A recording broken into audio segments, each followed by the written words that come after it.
এত বড় মাপের একজন সাংবাদিক যে কিনা চোখ বন্ধ করে পুরো পৃথিবীর খবর জানে, সেই মানুষটার মুখে এই কথাগুলো কি মানায়? আপনারা অন্তত পক্ষে তার কথাগুলো তার মুখ থেকে শুনে নিন, তারপরে আমি বাকি কথা বলতেছি।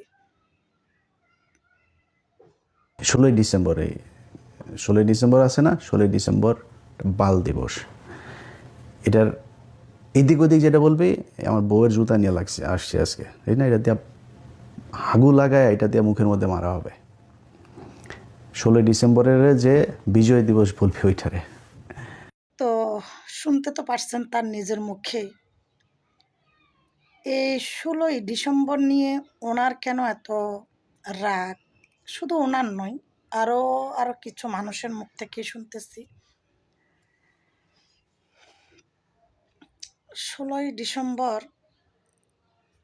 সবাই পালন করতেছে, আমরাও ছোটবেলা থেকে পালন করতেছি। কোনো একজন মানুষ অপরাধ করছে বলে তো দেশের স্বাধীনতা, ভূমত্ব কোথাও হারিয়ে যাবে না।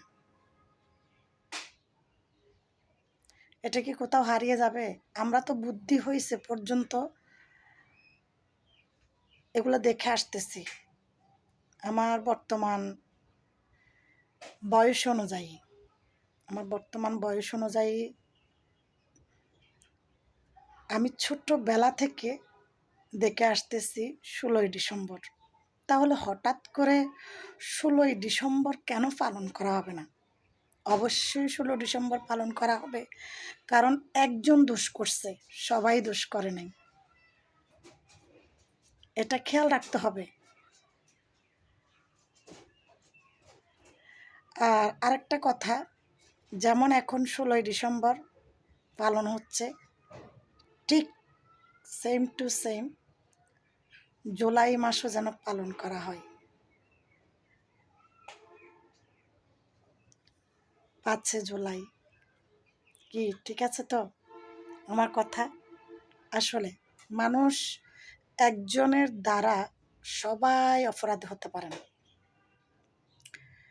যে একজন দোষ করেছে সে একজনের সমস্ত দল অপরাধী হতে পারে, সে একজনের মানুষ অপরাধী হতে পারে, মানে আপনাদের চিন্তা অনুযায়ী। কিন্তু তাই বলে তো দেশের যে সার্বভৌমত্ব, এটা তো আর ভুলে যাওয়া হবে না, এটা তো আর না মানলে হবে না, এটা মানতে হবে, মানতে হবে, মানতে হবে। একজনে মানলেও কি আর না মানলেও কি?